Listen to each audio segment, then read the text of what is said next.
Excited to have Todd Westerhoff here this afternoon. I would invite Todd to come up to give his witness for us today. Thank you, Todd, for doing this.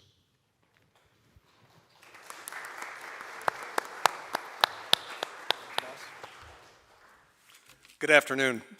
My name's Todd Westerhoff. My wife, Ann, and I, and our two children, Mark and Christy, moved to Westford 24 years ago. And this particular story starts just a little bit more than 12 years ago, when I volunteered to go on a trip to Mississippi. And truth is, I wasn't looking forward to it. I was actually deeply apprehensive. I don't tolerate heat and humidity well at all. And Mississippi in July is the very definition of heat and humidity. And we were going to be sleeping on air mattresses on a wooden floor in a room with like 70 other people, sharing bathrooms, cold outdoor showers, eating meals at picnic tables, and having 2 hours of chapel each night talking about faith. And that was not my thing. I would have much rather just contribute money and tell the volunteers, good for you. But like so many other parents, one of our children had gone on a mission trip the previous year, and when he came home, he was so excited and so enthusiastic that I would have done just about anything to make sure he could go again. And so, misgivings and all, I packed up a duffel bag and I got on a plane. And it's worth mentioning that my spiritual condition at that time was not great at best. From a faith standpoint, I was a lapsed Protestant, if that. My wife, Ann, is Catholic. We had raised the kids that way, but organized religion really wasn't for me. In fact, I didn't have time for religion. I'd become so focused on what I thought success was that there really wasn't time for joy anymore. There was just the next deadline. Happiness was something that would come later, in the future, when I could relax, but not here and now. And we all know that familiar trap. And so, truth be told, the first few days of that trip were really hard, seemingly endless. I'm pretty big on creature comfort, and let's face it, on a mission trip, there really aren't any. But as the trip went on, I began to let go, I began to have fun, and I began to feel that magic of the mission trip, that feeling that you get when you stop thinking about yourself and you start focusing on helping others. Personally, I've come to think of it as God's grace that flows both through you and the person that you're helping. But whatever it was or is, I loved it and I wanted more of it. And the next thing I knew, Saturday morning had arrived and it was time to go home. And I had a moment of clarity. I realized I really didn't want to continue living the way I had been living, that I wanted whatever life would give me that kind of peace and joy that I had felt that week. But I didn't know what to do about it, so I did something unfamiliar. I went into the church and I knelt down and I prayed.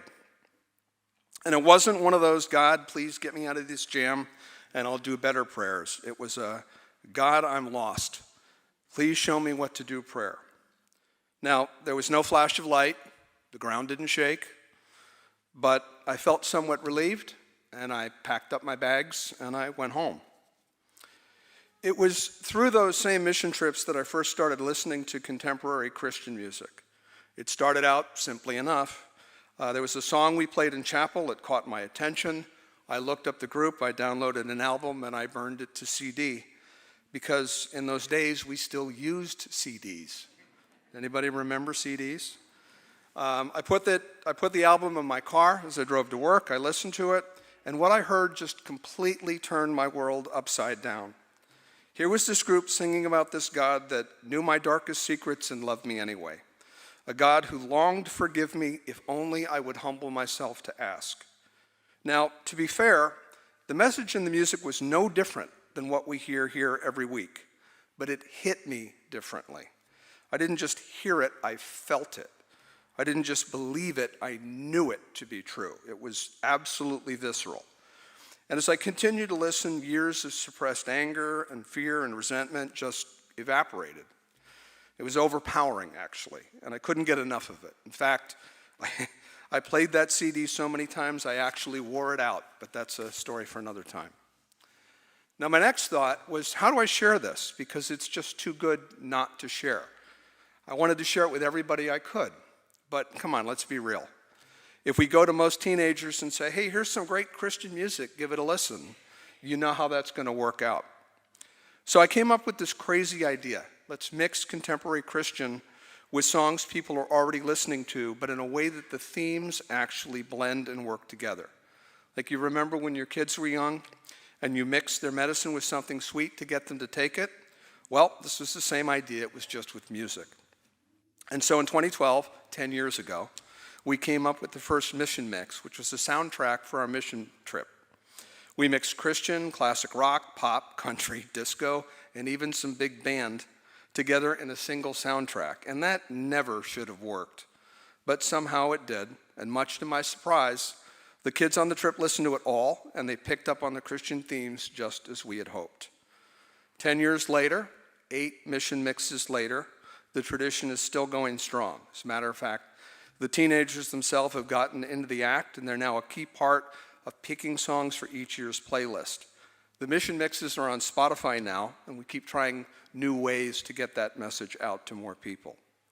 And as for me personally, the magic in the music is still as strong as it ever was. I've been on a total of 14 different mission trips with the parish at this point, and I'm also now a committed Catholic. I took a good look at where God had led me through the mission trips and music, and I decided that this was where and who I wanted to be. I can see now, even if only in retrospect, that my prayer in Mississippi that first year has been answered. Now, the theme of these particular talks is stewardship, particularly why should you spend your time helping others through prayer, participation, or generosity? And speaking from my own experience, I can tell you this. If you'd come up to me 12 years ago and told me where I'd be today, I would have said you were crazy. But here I am. And as it turned out, I had my plan for my life, God had his plan for my life, and his plan turned out to be much, much better than mine. I took the chance 12 years ago, and today my life is immeasurably better for it. It was worth it for me. I'm guessing it will be for you too. Thank you so much for your time and attention. Thank you, buddy.